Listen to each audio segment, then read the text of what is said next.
주 예수의 은혜와 평강이 있을지어다. 자, 우리가 성경에 등장하는 여러 인물들, 실존하는 인물들 혹은 지칭할 수 있는 대명사로 지칭되는 그런 인물들에 대해서 말씀을 살피는데, 계속해서 말씀을 살피다가 한동안 멈췄습니다.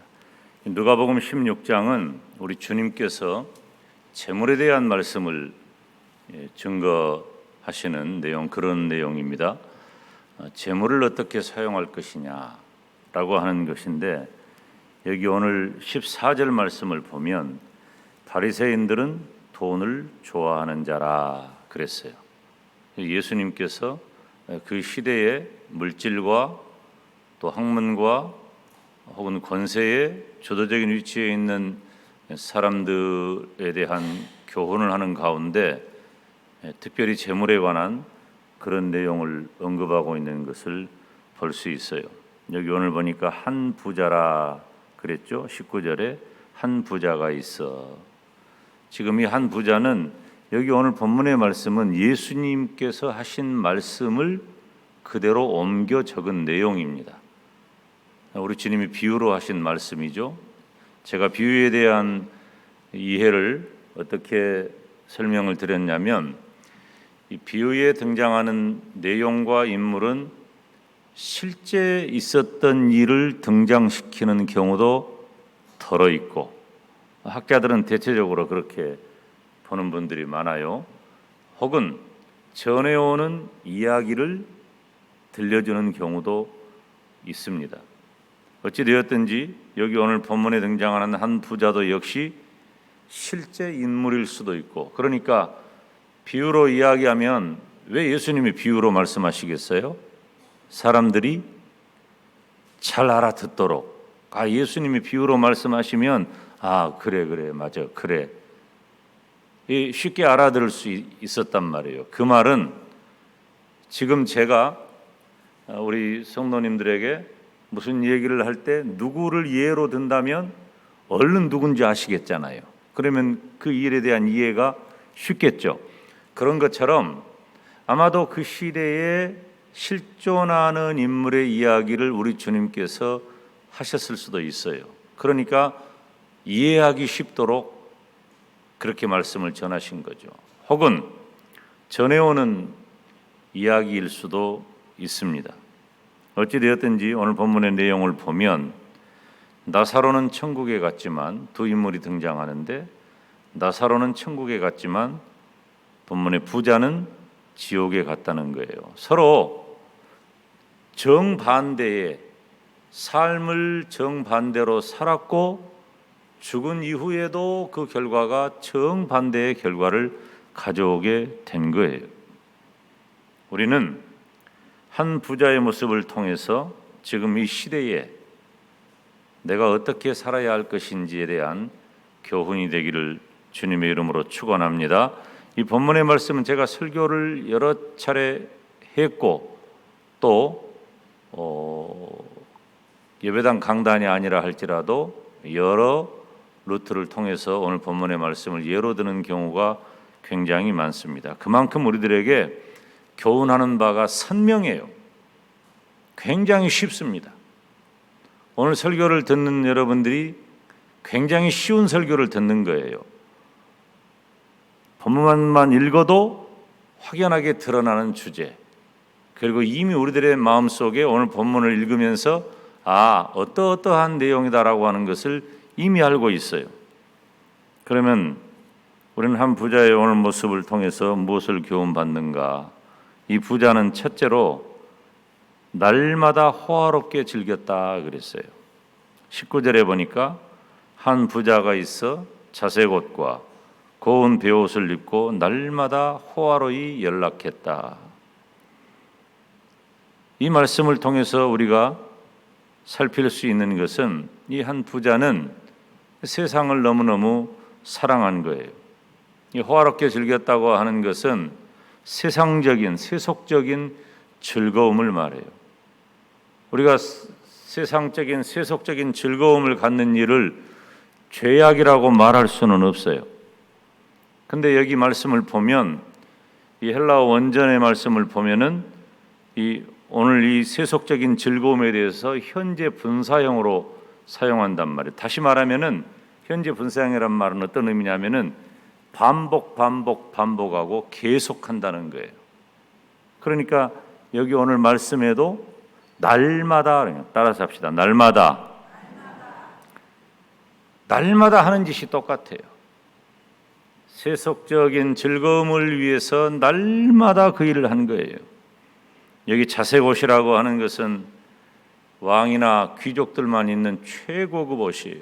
굉장히 값비싼 겉옷이죠. 고운 베옷은 대체적으로 애굽산 세마포라고 말하는데 이 같은 무게의 금보다도 2배나 비쌀 정도로 고급 옷감이에요. 고급 옷 입는 건 굉장히 좋은 일이죠. 좋은 옷을 입는 것은. 비싼 옷을 입는 것도 나쁜 것은 아니에요. 그런데 이 부자가 누리는 이 부의 향연, 잔치를 벌인다든지 비싼 옷을 입는다든지 이러한 것은 죄가 아니에요. 다만 이 부자는 넘치는 부의 초점이 오직 자신에게 있어요. 그래서 하나님과 이웃을 전혀 고려하지 않는 거예요. 그렇다면 이것은 죄라고 하는 거죠. 여러분, 예수님을 믿는 성도는 성도의 이름에 걸맞은 기준을 가지고 있어야 돼요. 바울이 말했던 대로 모든 것이 가하지만 모든 것을 다 누리지는 않는 거예요. 한 부자는 자신의 세상적인 즐거움을 즐거워하면서 세상을 사랑한 거예요. 이 세상만을 사랑한 거예요. 여러분, 우리는 성도의 이름을 가지고 살아가는 사람들입니다. 우리는 성도라고 하는 이름을 가진 사람들이에요. 성도라고 하는 이름에 걸맞은 삶을 살아야 합니다. 그런데 하나님께서 나에게 주신 물질과 또 부와 혹은 명예와 권세와 학문과 건강과 단순히 물질만을 말하는 게 아니에요. 내게 주어진 그것을 하나님을 고려하지 아니하고 이웃을 고려하지 아니하고 오직 이기적이고 개인적인 초점을 자신에게만 맞추고 있다면 이것은 바른 일이 아니라는 거예요. 여러분, 우리가 사는 이 시대의 방탕함은 극에 달했습니다. 방탕함의 원인이 무엇인가? 지독한 자기 만족이에요. 지독하게 자기를 만족하기를 원하는 사람들이 방탕한 삶을 사는 거예요. 하나님을 고려하고 이웃을 고려한다면 방탕할 수가 없어요. 다시 말씀드리거니와 저와 여러분은 이 시대를 살아가는 성도입니다. 성도의 이름을 가지고 살아가는 거예요. 지금 우리 집사님도 기도하실 때 그런 내용 언급했지만은 모든 것들이 다 어려운 때 아닙니까? 특별히 우리가 이전에 경험하지 못했던 이 코로나 상황은 특별하게 어떤 지역, 어떤 나라, 어떤 계층의 사람들에게만 만나는 어려움이 아니에요. 지금 전 세계가 만나는 어려움이에요. 호전될 기미가 보였다가도 다시 문제가 돼요. 요즘은 TV 화면에 사람들이 마스크 안 쓰고 많이 모여있는 장면만 봐도 그냥 한마디 하고 말하지 않고 지나가지 못해요. 그냥 한마디를 하게 돼요. 저 사람들은 왜 저러고 있다냐. 우리나라는 그런 모습 보기 참 힘들죠. 지금은. 요즘은 이 마스크 쓰고 그런데 우리 교회 새가족 사진을 찍을 때는 마스크 벗고 찍으면 좋겠어. 마스크 쓴 새가족 사진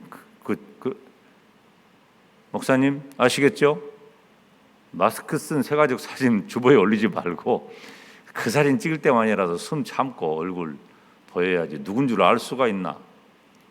근데 해외 같은 경우는 마스크를 다 벗는 경우들이 굉장히 많아요. 그럼 그 나라 안전하냐? 안전하지도 못해. 그래서 요즘 다 어렵다고 하는데, 불경기라고 하는데, 우리나라가 얼마나 아직도 잘 사냐면, 이건 그전에도 나왔던 문제지만 지금 이런 상황에서도 먹는 것이 남아서 버리는 것이 어마어마해요. 어려운 한 나라를 구할 정도로 우리가 먹는 음식을 남겨버립니다. 사실은 편한 일은 아니에요. 호화롭고 향락적인 삶을 살아가는 것은 이 시대의 무수한 사람들의 모습이에요. 돈을 아끼지 않아요. 여러분, 사치하고 향락하는 데는 일반적인 삶보다도 훨씬 더 많은 돈이 듭니다. 훨씬 더 많이 드는 게 아니라 훨씬 더 많이 들어요. 그런데도 그러한 물질에 대해서 하나님을 고려하지 않고 이웃을 고려하지 않기 때문에, 바꾸어 말하면은 예수님을 믿는 성도라 할지라도 하나님을 고려하지 않으면 무늬만 성도가 되는 거예요. 우리 주님의 가르침을 따라 이웃을 고려하는 삶을 살아야 하는데 그러지를 못해요. 나중에도 제가 이야기를 언급하겠지만, 예수님은 어떠셨습니까? 예수님의 관심의 대상은 항상 구원의 대상이 되는 그 사람에게 초점을 맞춘 거예요. 예수님은 부자를 죄인이라고 말하지 않아요. 예수님 옆에 있었던 사람들 가운데 부한 자들이 많아요. 그렇지만 그 모든 사람들이 죄인이 아니에요. 예수님은 언제나 그 관심의 대상이, 예수님의 초점의 대상은 예수님이 구원해야 할 그 대상이에요. 그가 부하든지 가난하든지 병들었든지 건강하든지 많이 배웠든지 그러지 못했든지 권세자이든지 아니면 비천한 신분이든지 예수님은 가림이 없어요. 그래서 언제나 예수님은 구원의 대상이 되는 그 사람에게 초점을 맞추고 그 사람들을 구원해 주셨어요. 우리도 예수님처럼 이 세상 사랑하지 않기를 주님의 이름으로 축원합니다. 세상을 너무 사랑하면 안 돼요. 하나님이 우리에게 주신 수많은 일반적 영역의 축복들을 우리가 하나님을 벗어나면 그것이 축복이 아니라 그때부터는 죄악의 길로 들어서게 된다는 거죠. 조심해야 됩니다. 이 한 부자는 세상을 사랑함으로 날마다 자신을 위한 향연, 앞서도 이야기했지만은 계속해서 반복적으로 자기밖에 몰라요. 성도답지 못한 모습입니다. 두 번째로는 걔들이 나사로의 헌대를 할게 했다. 우리 오늘 성경 같이 읽어볼까요? 20절 21절 말씀 시작. 나사로라 이름한 한 거지가 헌대를 앓으며 그 부자의 대문에 누워 부자의 상에서 떨어지는 것으로 배불리려 하며 심지어 걔들이 와서 그 헌대를 할더라. 아멘. 저는 이 성경에 기록되어져 있는 어떤 한 인물에 대한 묘사가 이 누가복음 16장 오늘 본문에 등장하는 나사로처럼 비참한 경우를 별로 못 봅니다. 아마도 이 시대에 나사로의 이 모습을 TV를 통해서 이렇게 만약에 알려진다면은 전국적으로 세계적으로 나사로 돕겠다고 하는 사람들이 눈물을 흘리면서 줄을 설 정도예요. 정말 비참하고 불쌍한 사람이 부자의 상에서 떨어진 것을 먹고 헌대를 앓았다 그랬어요. 이 헌대는 궤양이나 종기를 말해요. 굉장히 비극적인 질병이에요. 보면은 앓았다라고 하는 그 단어를 보면은 그 질병이 오래되었다라고 하는 것을 알 수 있어요. 원어적인 표현을 볼 때. 그런데 심지어 개들이 와서 그 헌대를 할더라. 요즘은 개에 대해서 우리들이 굉장히 우호적인 마음들을 많이 가지고 있잖아요. 이쁜 개들이 얼마나 많아요. 개를 이렇게 데리고 개를 데리고가 아니지. 개를 모시고 지나가는 사람들을 이렇게 보면은 그 개가 참 이쁘고 좋다 그런 생각이 들어가지고 아 이쁘다 그러면 어떤 사람은 내가 자기 개 이쁘다고 하니까 좋아하는 사람이 있는가 하면은 내 개를 네가 왜 상관하냐 그런 사람도 있어요. 속으로 그래. 대놓고는 못하겠지.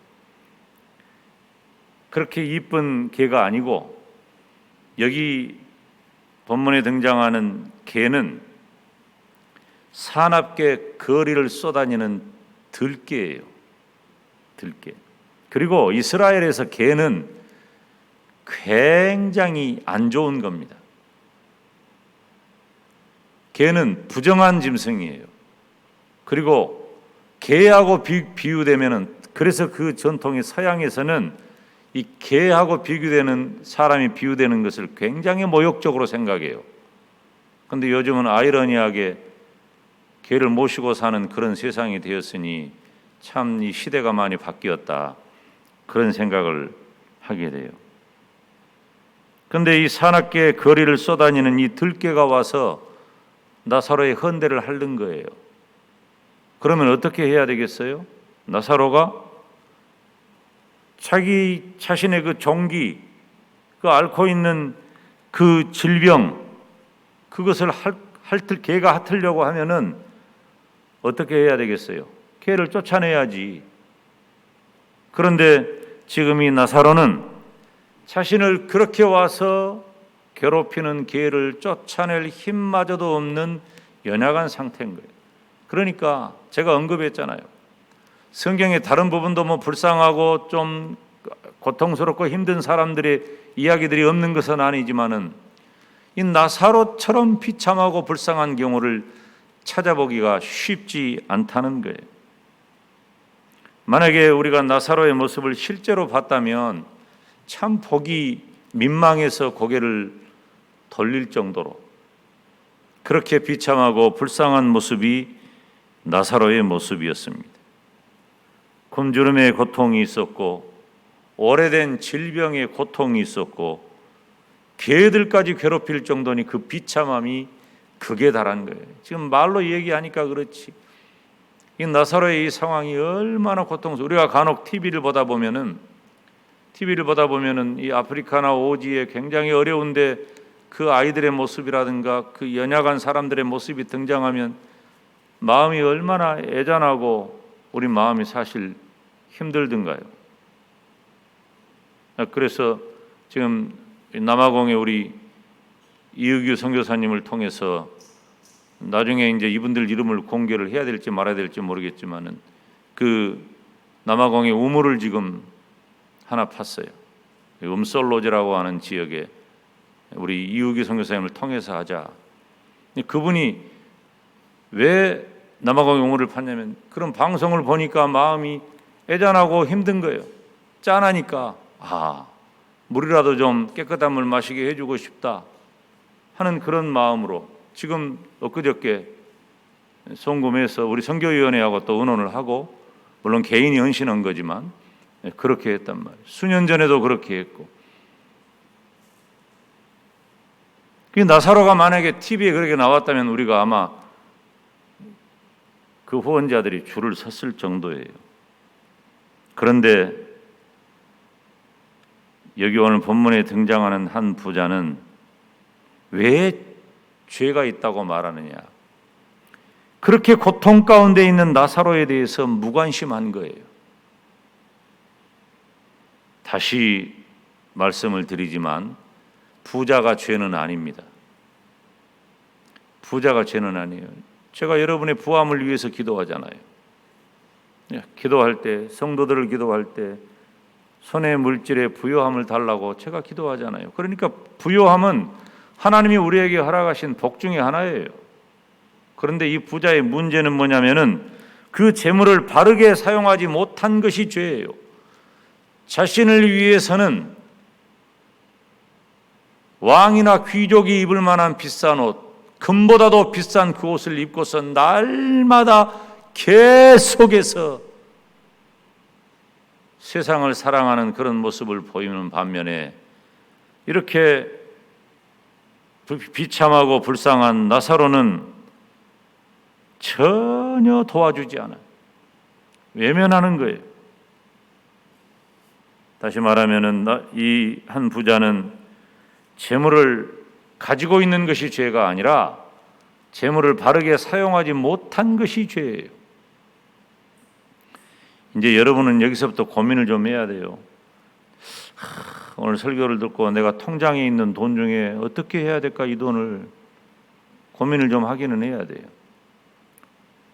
나도 힘든데 목사님이 해필 또 이렇게 힘들 때 저 설교를 한다냐, 안 들었으면 몰라도 그런 의도가 아니에요. 우리가 가져야 할 매우 기본적인 태도가 어떠해야 하느냐, 물질에 대한, 내 삶에 대한, 다른 사람들과 관계에 대한 내 기준을 어느 정도에 두어야 하느냐 하는 것은 굉장히 중요한 문제예요. 하나님은 우리를 혼자 살게 하지 않으시고 함께 살도록 하셨기 때문이에요. 욥은 가난한 자가 도움을 청할 때 외면하지 않았다고 했어요. 그리고 마태복음 27장에 등장하는 아리마대 요셉은 예수님께 자기 무덤을 아낌없이 내놓았어요. 여러분 보세요. 마태복음 27장에 등장하는 예수님은 누굽니까? 마태복음 27장에 등장하는 예수님은 잡혀가서 밤새 고문당하고 조롱당하고 채찍질 당하고 그리고 로마의 권세로 사형이 집행된 그런 상태입니다. 그러니까 그 예수님을 어떻게 해줄 방법을 어느 누구도 찾지 못하는 그런 상황에 예수님이 처한 거예요.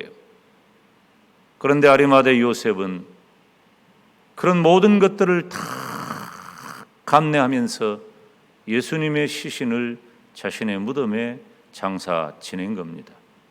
부자가 문제가 아니에요. 니고데모도 부유한 사람이었어요. 근데 예수님을 찾아와 예수님에게 어떻게 해야 영생을 얻을 수 있는가, 하나님 나라를 볼 수 있는가를 질문할 때 예수님께서 부자 니고데모에 대해서 전혀 부유함의 물질에 대해서 문제 삼지 않았어요. 그런데 또 다른 장면에 등장하는 한 부자 청년에 대해서는 물질의 문제를 직접 거론하십니다. 그 청년의 문제가 바로 물질에 있었다는 것을 주님이 아셨기 때문이에요. 오늘 본문의 한 부자의 물질을 문제 삼는 것은 물질 자체가 아니라 물질을 대하는 이 한 부자의 태도, 하나님과 이웃을 대하는 그 부자의 태도가 문제가 있다는 거예요. 부자가 된 것이든지 혹은 부자로 사는 것은 전혀 문제가 되지 않습니다. 오히려 축복이에요. 주의 종이 여러분의 물질을 위해 구하잖아요.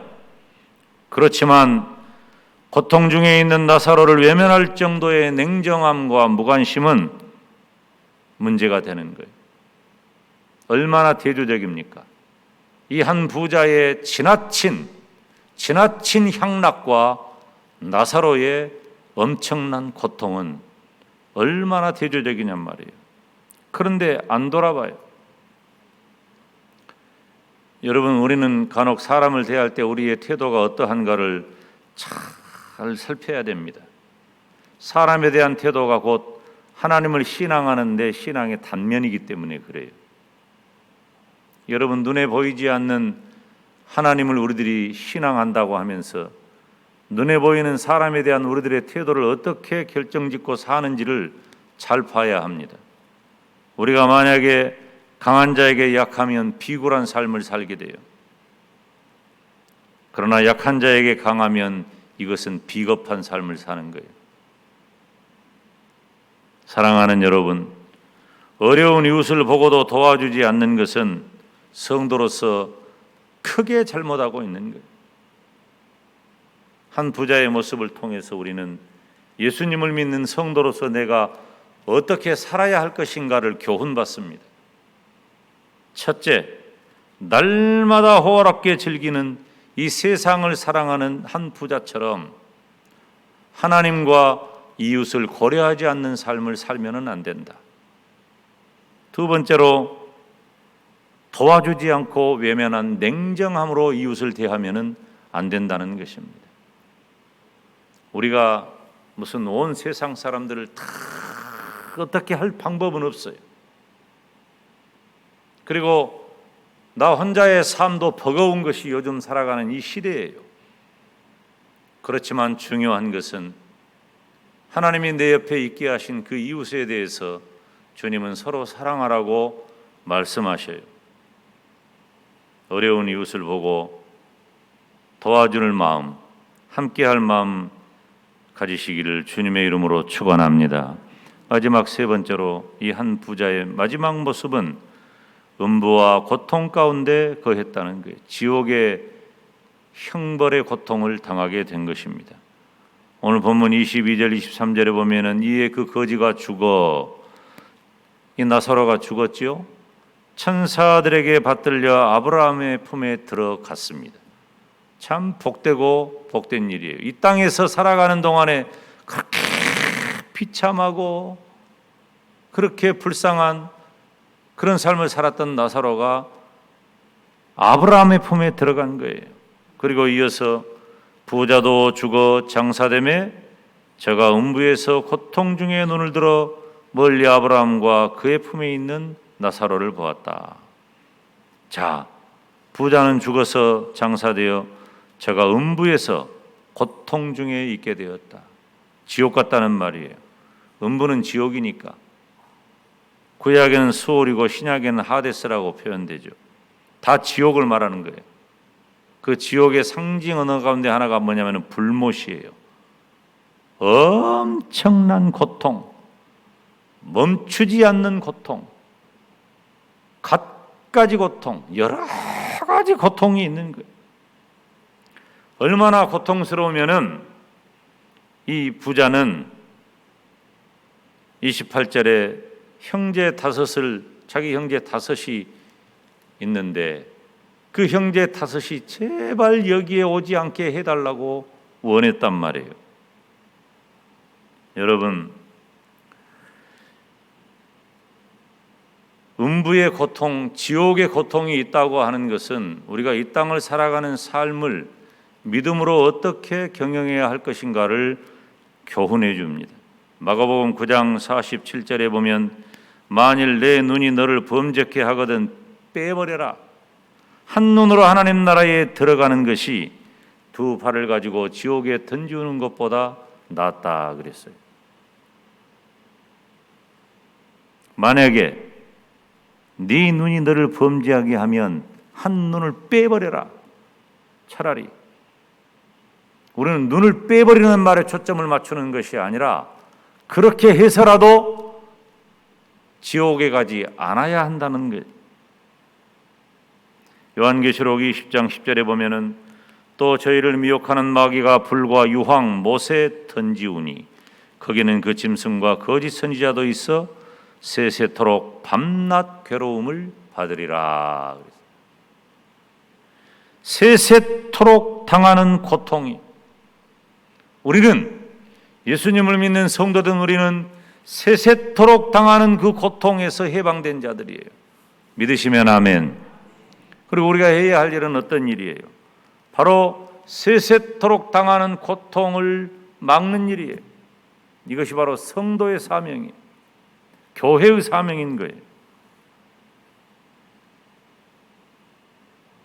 오늘 물질의 문제가 나왔으니까 부유함에 대한 이야기는 잠깐 하고 말씀을 마치려고 해요.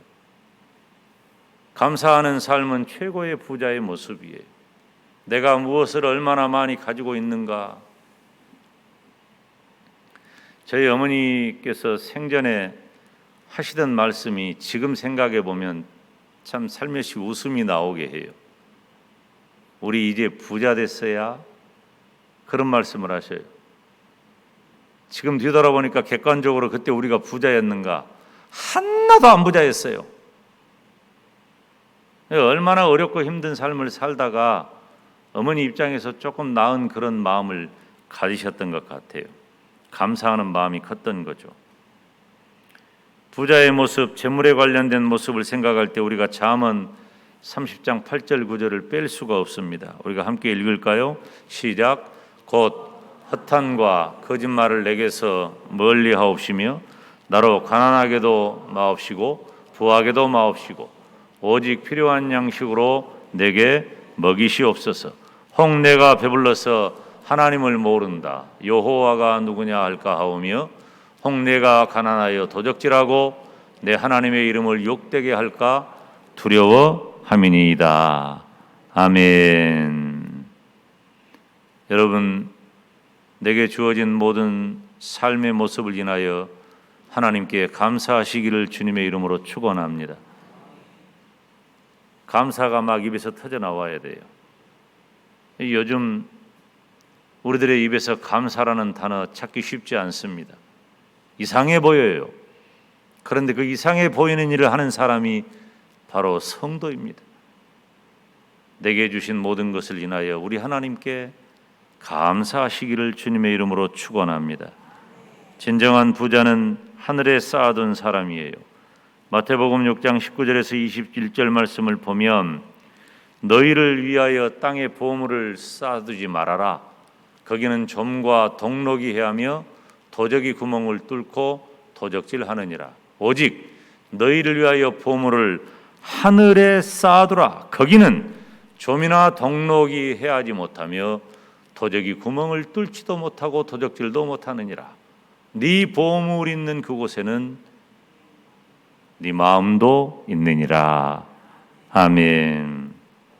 사랑하는 성도 여러분, 오늘 한 부자의 모습을 통해서 저와 여러분에게 반면 교사가 되기를 바랍니다. 우리는 어떤 경우에도 하나님보다 이 세상을 더 사랑하지 맙시다. 하나님보다 이 세상을 더 사랑하지 맙시다. 어려운 형제와 이웃에게 냉정하지 않고 도와주어야 합니다. 여러분, 예수님을 믿는 성도에게 사라져야 할 정서는 바로 냉정함이에요. 여러분, 냉정함은 잔인함입니다. 우리가 사람을 대할 때 냉정한 태도를 취한다는 것, 이건 버려야 됩니다. 도와줘야 돼요. 무엇보다 천국 갈 성도답게 진정한 이 시대의 참 부자가 되시기를 주님의 이름으로 축원합니다. 기도하겠습니다. 하나님 아버지,